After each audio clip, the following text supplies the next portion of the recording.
Ojalá mi vida fuese así. Sí, empezar de cero. Bueno, otra vez. Bienvenida a este semestre 2.0, chicos. Antropología 2. Electric Boogaloo. La gran Thanos. No, eso significaría que tenemos el 50% de alumnos menos, así que no. No. No quiero que nadie desaparezca. Bien. Bueno, nosotros al principio habíamos estado hablando de el aprendizaje, de los estilos, ¿por qué es importante el aprendizaje? ¿Cuál es la diferencia? Vamos a compartir acá nuevamente.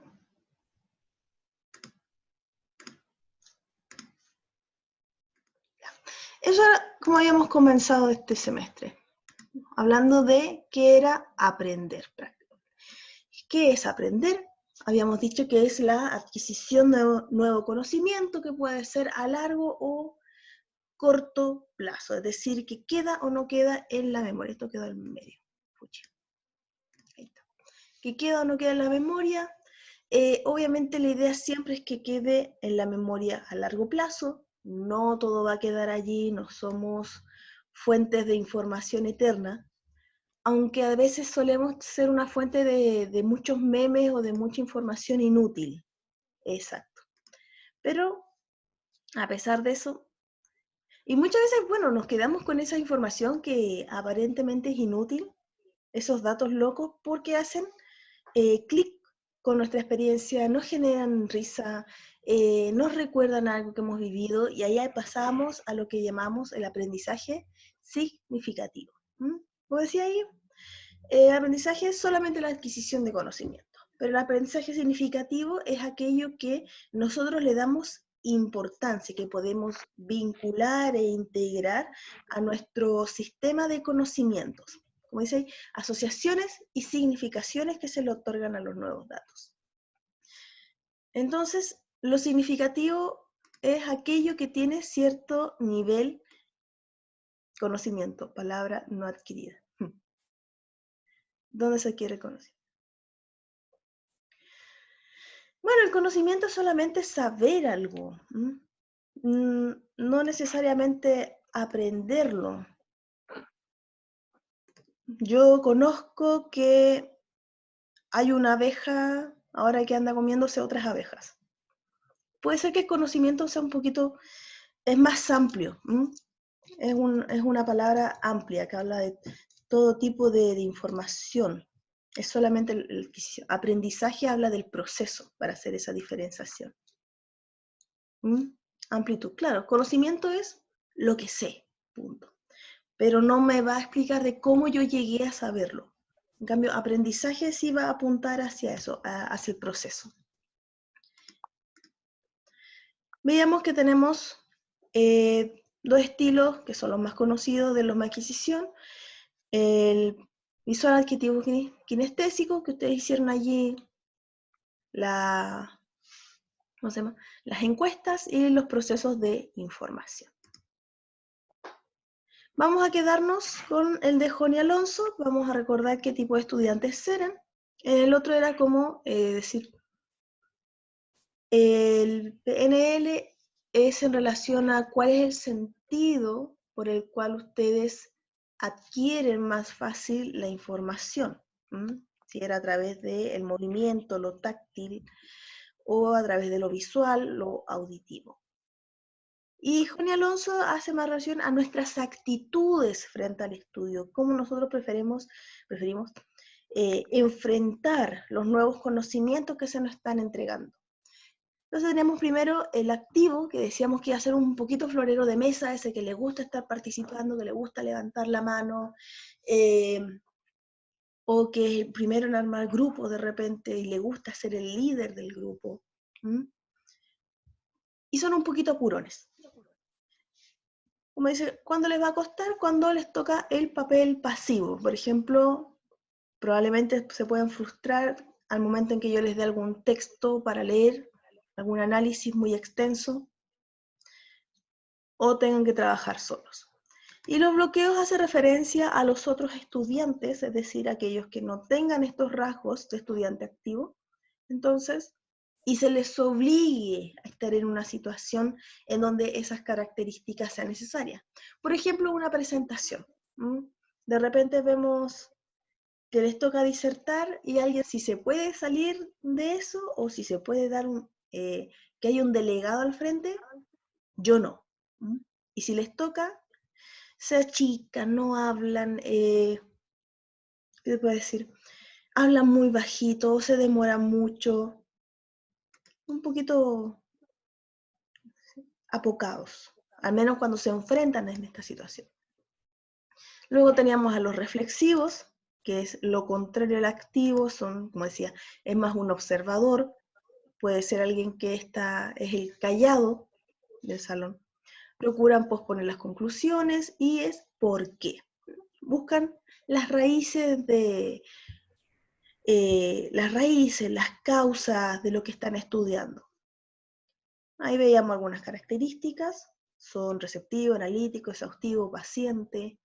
Cuando les cuesta nuevamente, cuando tienen que ser el centro de atención, lo que les decía recién.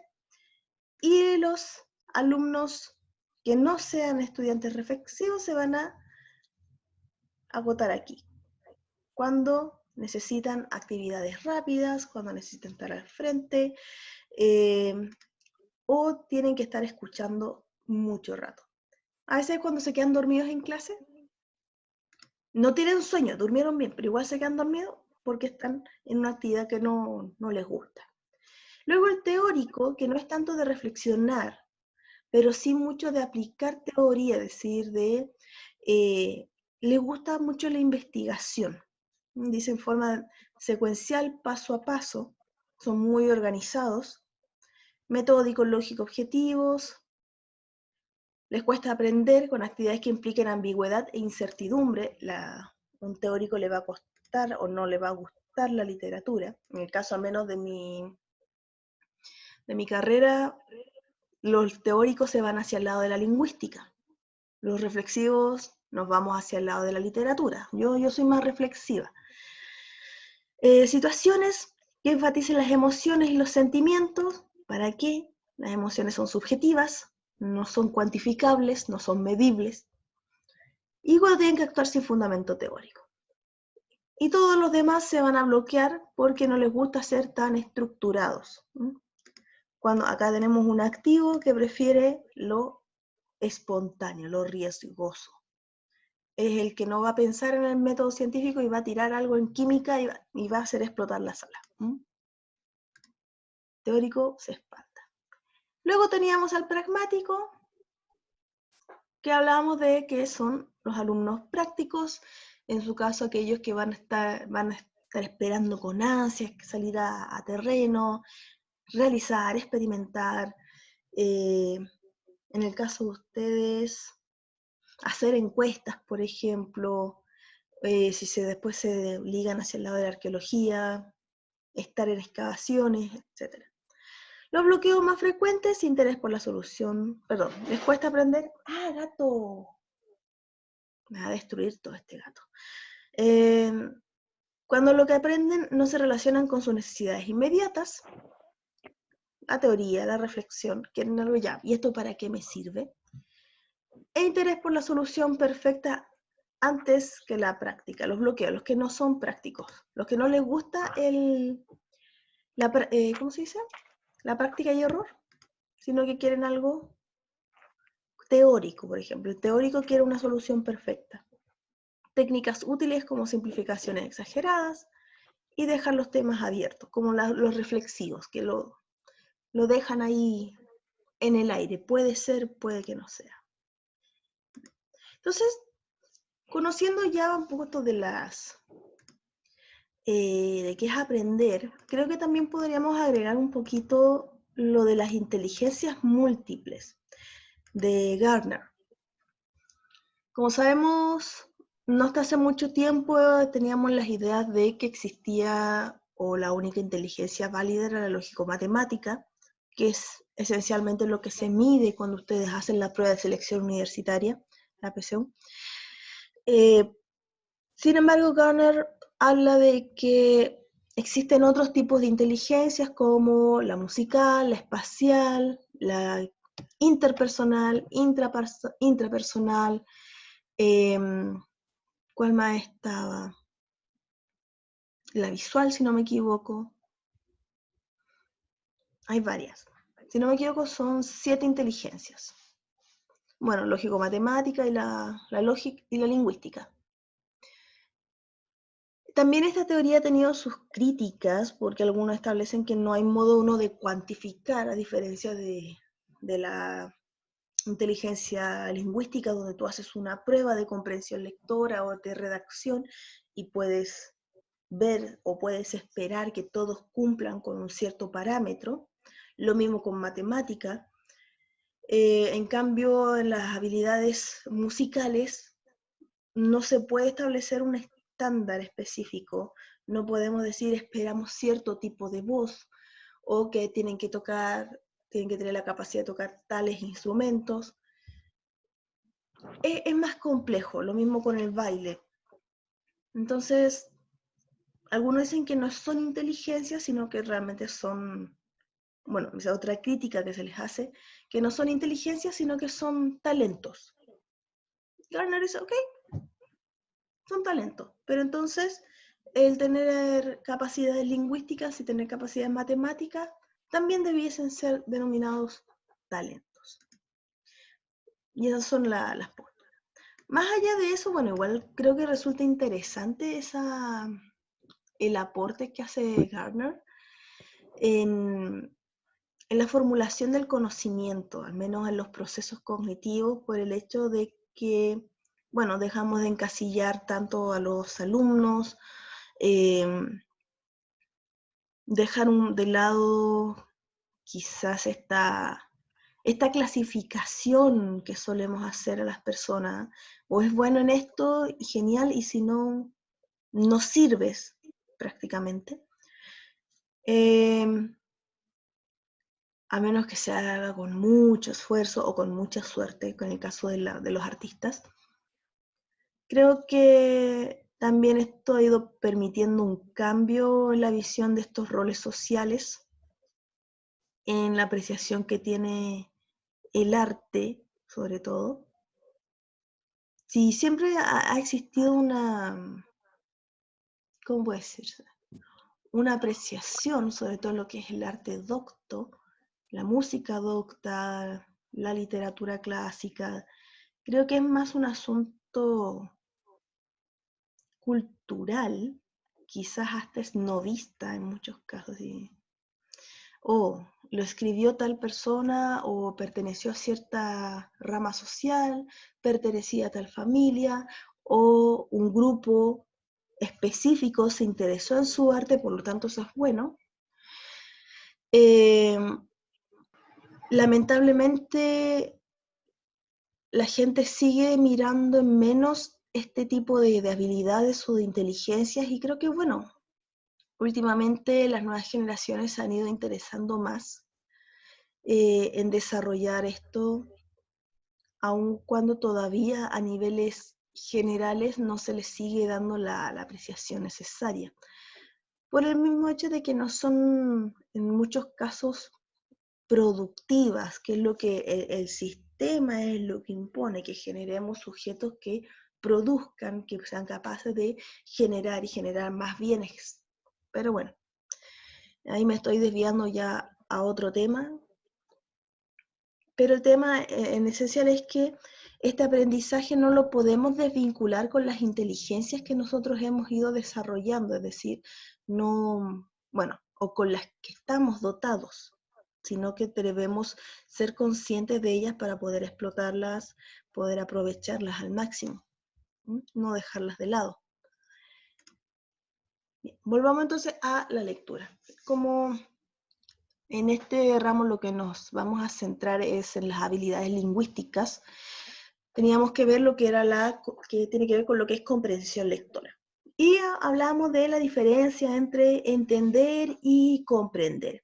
Y entender era esencialmente captar los símbolos. Captar estos símbolos, ver quizás por separado, mientras que comprender iba a ser la posibilidad de unir estos signos, estos símbolos, y dotarles de un significado pleno. Es decir, interpretar, inferir, extraer información, generar relaciones de sentido.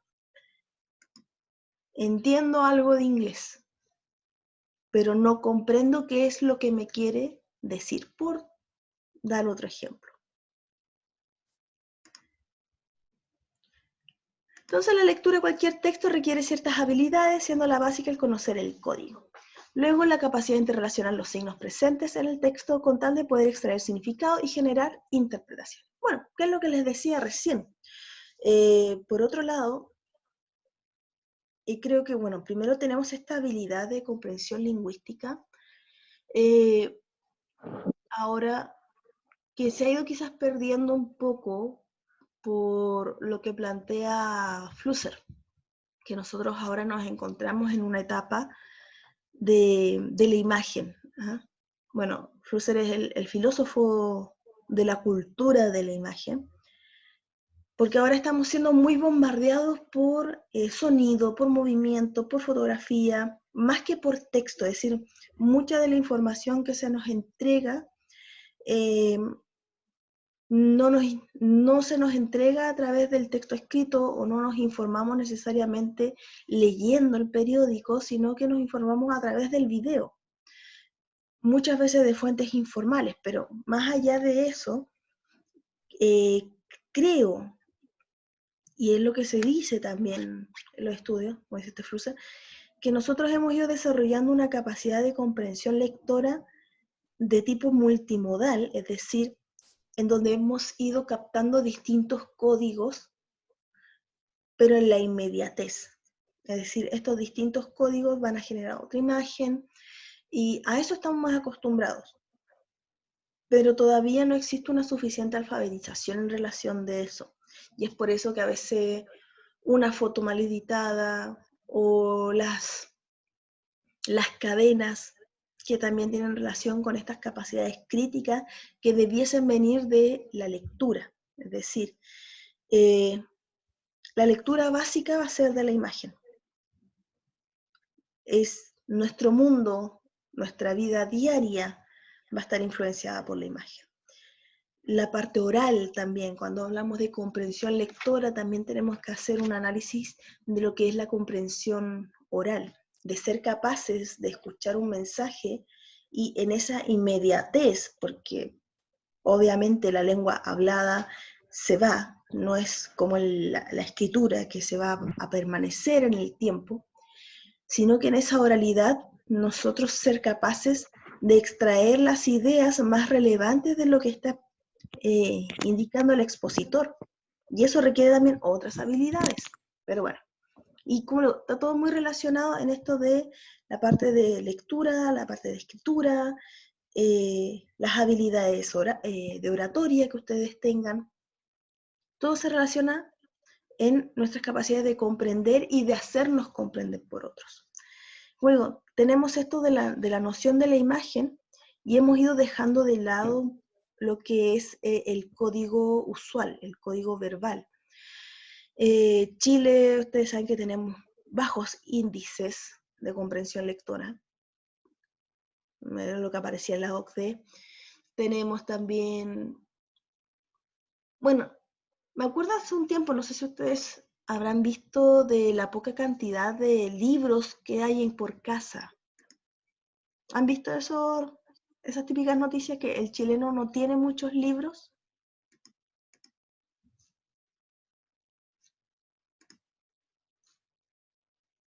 Ya se murieron.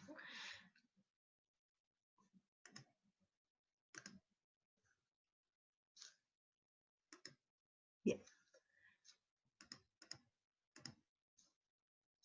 Yo compro y nunca leo, por dos. Ay, sí, no me digan eso. Yo igual tengo una cantidad de libros ahí que ya me da pena verlo. Pero por lo bueno, pero tiene, por lo menos, es decir, por último existe esa posibilidad, existe eso de, ¿cómo les digo? El interés. ¿No? Se puede llegar a leer. Bueno, igual tengo un montón de libros que de repente tomo, tengo por lo menos unos 20 libros dejados a la mitad. Pero en lo general, el chileno no tiene una gran base lectora. Como le digo, no hay muchas bibliotecas. Bueno, en la actualidad, el tener biblioteca o no tener biblioteca creo que es más un tema de gusto estético que de necesidad, considerando que ahora existen los ebooks. Todos tienen sus tablets, bueno, no todos, pero existen estos tablets o el Kindle, están los PDF, que no me gustan porque se me cansa mucho la vista con los PDF. Pero al menos el libro en papel, sí, el libro en papel ya no es fundamental como lo era hace años atrás. Pero a mí me gusta, siendo sincera. Ahí tengo un choque un poquito moral entre pobres árboles y biblioteca.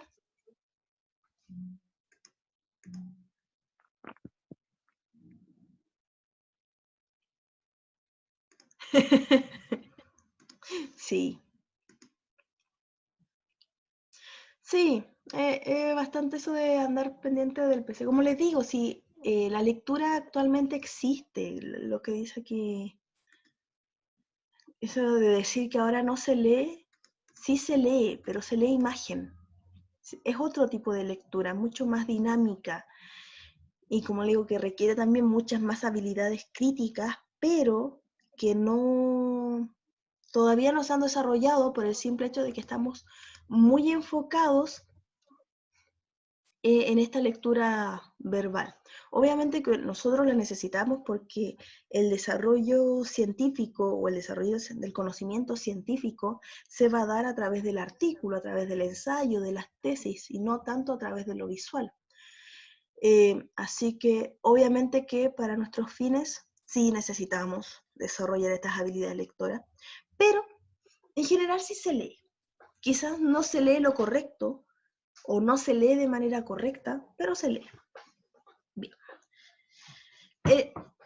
Entonces tenemos esto de estas carencias en comprensión lectora, como les digo, estas, el poder hallar inferencias, el poder encontrar las ideas principales, y al menos cuando hemos estado trabajando la semana pasada, al menos las inferencias simples o textuales que estaban allí, inferencias de lugar, de modo, cuáles más veíamos de ubicación, se presentaban, así que por ahí bien.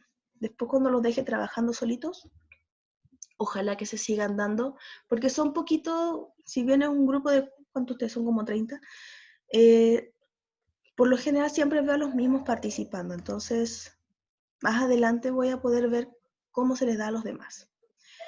Entonces esta lectura, como decía, aparte de que como tenemos una baja comprensión lectora y no nos enfrentamos mucho al texto, tampoco seguimos los procesos, que era el de prelectura, primero, que es identificar los conocimientos previos, elaborar una hipótesis y ahí recién lanzarnos a leer. La prelectura implica esto de generar primero qué es lo que yo sé sobre este tema, la hipótesis, y quizás de qué se puede tratar este texto, es decir, qué es lo que me está indicando con el título. Luego, cuando empiezo a leer, decíamos que va a ser un proceso de varias lecturas, en donde en la primera vamos a captar la idea general, en la segunda las ideas más importantes, y en la tercera lectura recién vamos a hacer inferencias específicas o interpretaciones, o vamos a captar quizás alguna inclinación ideológica de parte del autor. Como le digo, va a depender también este número según nuestras habilidades, nuestras prácticas. Esto cada vez va a ir siendo más rápido, pero por lo general, en una primera, si no estamos acostumbrados, la primera lectura va a ser compleja. Y decíamos que el texto se va a estar compuesto, al menos desde la perspectiva de contenido, por el tema, que va a ser el hilo de qué se habla, el subtema, qué se dice del tema, las ideas principales, Esto es lo que se van a decir de manera más específica, pero por párrafo. Ahí teníamos una diferenciación entre idea principal y el tema. Se expresa una oración, lo más importante, y el tema, frase nominal, sintetiza todas las ideas del texto. Esto es total, es globalizador. La idea principal va a estar, como veíamos antes en los ejercicios, por lo general va a estar dentro del párrafo en una oración de mayor o de menor extensión. Ahí teníamos el trabajo en conjunto, esto. Conocimiento previo, ahí estábamos haciendo un poquito de análisis del principito, de estas portadas, es decir, qué es lo que nosotros podíamos extraer de esto, qué ideas se nos vienen, y discutíamos sobre la calidad del libro, discutíamos sobre qué significa esa rosa, que podía ser algo romántico. Otro, lo que ya lo han leído, obviamente saben cuál es el significado.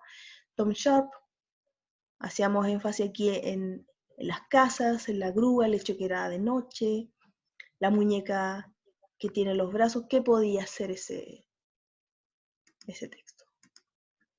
Oh, ya. Entonces, hasta ahí teníamos. Vamos a cambiar.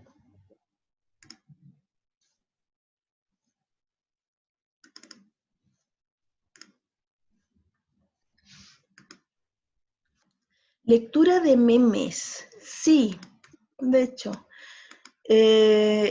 Últimamente han aparecido bastante, bueno, no sé si bastantes, pero al menos se ha tomado en consideración el meme como una lectura multimodal.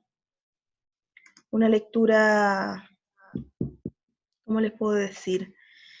Que implica muchas inferencias